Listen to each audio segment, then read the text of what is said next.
Hello, everyone. Distance Learning Diary, week 17. I've taken a little bit of time off for the holidays. Happy New Year to everyone. Happy 2021. Although we're a few days into 2021 already, I definitely want to wish everyone a happy and prosperous 2021 as we get ourselves back into the school year. This week has been a very challenging week for me as a parent and as an educator. I normally take a playful tone with my messages, but this one is definitely serious to me. I've made some posts myself on my personal accounts on Facebook, about making sure that we teach our children decorum and make sure we teach our children, our own children, our students, to be respectful of procedures and policies. I realize that sounds kind of lame to be talking about, but I think it's important that we teach our kids that when they disagree or they meet with someone who they have a philosophical belief with that is different, that they definitely take the time to understand where the other person is coming from and they can respectfully disagree. What I witnessed on Wednesday was very challenging for me. I did talk about it with my students. Which definitely was an interesting conversation. Many of them get it. They understand that, what happened was wrong. They understand that things that happened over the summer were wrong with different protests. That's the approach that I took for it. I also talked a little bit about the peaceful transition of power. And those were challenging conversations for me to have with 12 and 13-year-olds. I implore all of my educator friends out there to have these conversations with their students. And one of the things I'd like to take a moment to do right now is I'm going to shift to a different part of the video, which is going to go over some of the additional resources that are out there right now on online for you to be able to teach the recent events in Washington, D.C. at the Capitol building, as well as how to broach conversations about difficult topics with your students. So take a look at that, and then we'll come right back and close out this week's entry. Okay, so this is just a brief review of some of the resources that are out there for you to teach the recent events that happened in the United States Capitol. Nearpod is posted for secondary grades a current events lesson, which goes over the events of January 6th. I strongly urge you to preview all these materials before you use them with any of your students in any of your classes, and also discuss with your building administrators what the best course of action is for you to take. Okay. We're going to talk. I think this one is really good. As a big fan of Nearpod, this one's excellent to really get students to explain things in their own words and reflect on the significance.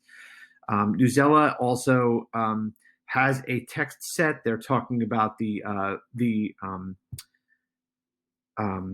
an article here that they've created about the Capitol building. Again, these are all produced by respectable companies.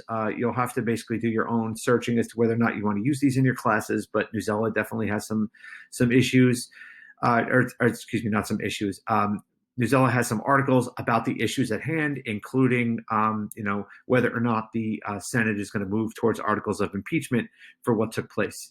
There are also some articles out here from the Bill of Rights Institute with some activities about the peaceful transition of power, which for social studies teachers is something that should be taught, the historical significance of a peaceful transition of power and what it means for the American people, for it to be shown that our government is transitioning from a winning political party, from a losing political party to a winning political party. It's just something to keep in mind as you were looking through the different articles that are out there.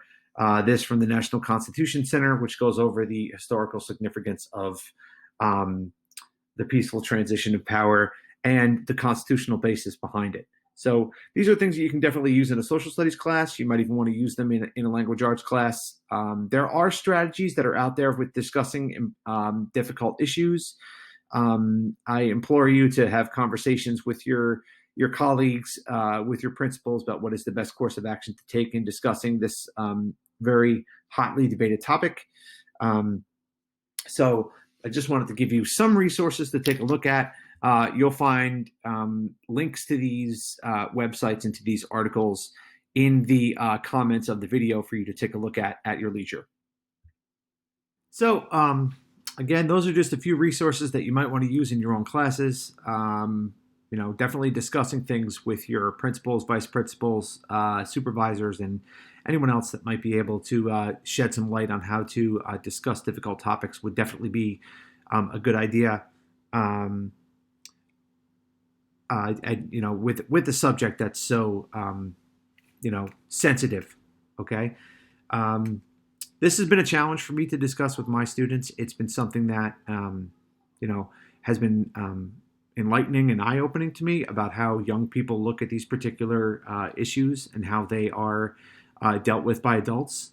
The only thing I could say is that have the conversations. They're difficult, but allowing students the forum to express what they're thinking and what they're feeling does help with social emotional health. Some students in my class were just listening, which hopefully they came away with a different perspective and learned a little bit about how people are feeling about this particular event that took place in the Capitol building this past week. So that being said, I do appreciate it if you like and subscribe to my channel. I'll get back to the normal entries, with some more with some more entertainment and not as much of a serious tone next week. And I appreciate everybody for watching. Be safe, and we'll talk with you all soon.